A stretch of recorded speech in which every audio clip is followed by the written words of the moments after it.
Os fundos de investimento, eles muitas vezes tomam decisões de curto prazo. E uma boa parte dessas decisões de curto prazo afetam o resultado no longo prazo. Por quê? Pensa comigo, como é que o seu gerente de conta, como é que o seu assessor da corretora, como é que você mesmo olhou para um fundo e decidiu investir nele? Você leu a lâmina de informações essenciais, você leu o regulamento também, você leu a política de investimento. Não, né? Você olhou só a lâmina e dizia lá, ó, rentabilidade dos últimos 3 meses, rentabilidade dos últimos 6 meses, rentabilidade dos últimos 12 meses. Você quer saber se está subindo ou não. Então, como que um fundo de investimento ganha cotista? Quando ele tem um resultado recente que seja melhor do que os outros. Ou seja, o fundo muitas vezes faz diversas operações para ter um resultado um pouco bom. Diversas operações para ter um resultado pouco bom no curto prazo, para ele atrair cotista, para ele atrair investidor. Só que muitas vezes quando você gira, na maioria dos casos, quando você fica girando a carteira toda hora, fica vendendo, comprando e mudando e aqui, lá, você está ferindo sua rentabilidade a longo prazo. Tem até um estudo que foi feito com 163 mil contas, se não me falha a memória, em corretoras americanas. E pegaram e foram lá ver, poxa, qual é o perfil de pessoas com maior rentabilidade durante um período de tempo lá. E encontraram que o perfil de pessoas com maior rentabilidade durante aquele período de tempo eram as pessoas que tinham morrido e não tinham mexido nos seus investimentos. Depois era a rentabilidade das mulheres, porque a mulher ela é muito menos ambiciosa do que o homem em tese. Estou falando de forma generalista, ela tem outras preocupações, ela valoriza outras coisas. O homem geralmente é mais, eu quero XYZ. Então a mulher gira menos, fica mexendo menos, enquanto o homem, não, eu vou achar a pimentinha do momento. E aí toda hora ele está lá achando a pimentinha do momento e na verdade ele está só se lascando. Mas o que acontece? Muitas vezes o fundo toma decisões de curto prazo que ferem a rentabilidade de longo prazo para conseguir atrair cotista, porque você tem que pensar sempre com a cabeça da pessoa. E eu vou até abrir o jogo com vocês. Muitos comportamentos que eu tenho na minha vida são comportamentos para eu me blindar de mim mesmo. Então, por exemplo, qual é a minha estrutura de incentivo, a minha estrutura de interesse? É que você ganhe dinheiro.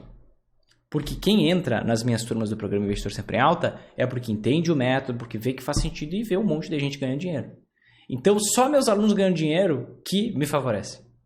Se eu tivesse um patrocínio de algum banco, uma instituição financeira, eu teria uma outra estrutura de incentivo. E eu não quero ter essa estrutura de incentivo, porque eu tenho medo de mim mesmo. Eu vivo minha vida com medo de mim mesmo. Então eu não quero ter esse outro incentivo, porque eu tenho medo de que um dia eu fique pinote e eu passe a valorizar mais aqueles 100 mil reais por mês que eu ganho do patrocínio do que os meus alunos. Então você tem que sempre pensar na estrutura de interesse, no potencial conflito de interesse que tem naquela pessoa. O que incentiva ela? O que incentiva um gestor é cotista entrando. O que ele faz para cotista entrar? Diminuir volatilidade nos momentos de queda, pressão de curto prazo, tenta dar resultados de curto prazo. Só que muitas vezes isso fere o longo prazo. Então isso é um quinto tiro na caixa d'água e seu dinheiro está lá, vazando por 5 buracos diferentes. Tem mais um ponto. Fundos tem dinheiro demais. E é muito mais fácil você pegar e mudar de direção, você fazer uma curva com uma lancha, do que você mudar de direção, fazer uma curva com um cruzeiro.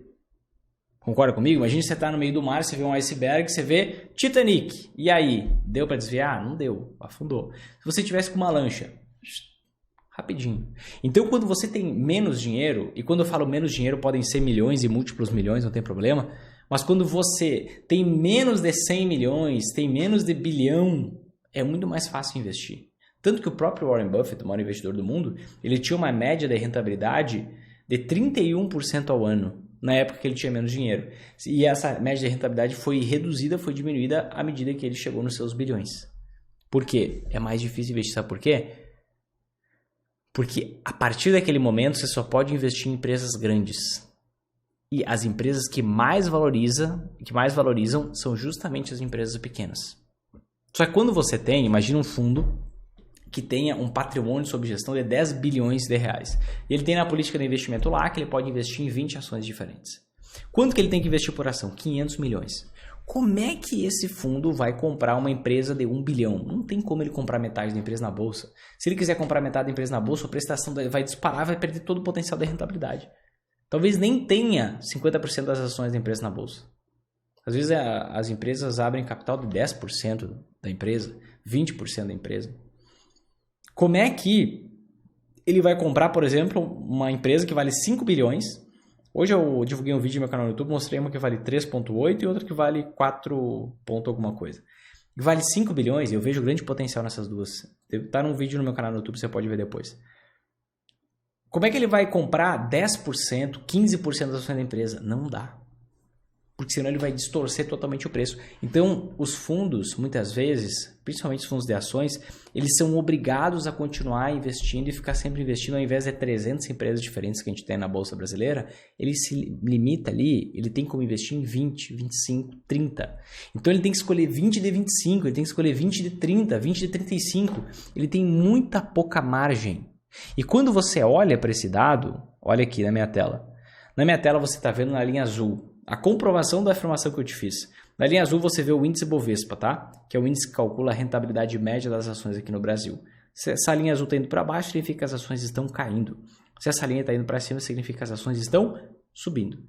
Nessa linha laranja, você está vendo o índice de Small Caps. Desde o momento que ele começou lá, ó, lá no finalzinho de novembro de 2008. Nesse índice de Small Caps, o que você vê? Pega todas as empresas da bolsa, coloca numa ordem decrescente em valor de mercado, ou seja, em tamanho, em quanto que elas valem. Pega os 15% menores empresas. Essas 15% menores empresas, em média, estão dentro desse índice aqui. Então, o que você observa aqui nessa linha azul? Nessa linha laranja, desculpa. A rentabilidade, no maior prazo possível de análise, a rentabilidade das menores empresas da bolsa. E na linha azul você vê justamente o oposto. O índice Bovespa é composto pelas maiores empresas da bolsa, com maior valor de mercado e maior volume de negociação. Tem mais gente comprando e vendendo. Então aqui você vê a rentabilidade das maiores empresas e aqui você vê a rentabilidade das menores empresas. Olha o banho, 323% de rentabilidade das menores, enquanto as maiores rendendo 185%. As menores oscilam mais? Claramente, você pode ver que oscilam mais. Entretanto, no longo prazo, rendem muito mais. Muito mais. Se a gente comparar aqui os momentos de pico, enquanto as empresas grandes rendiam 230%, as empresas pequenas rendiam 550%. Quando você investe por conta própria e não via fundos, você tem a possibilidade de investir em empresas menores.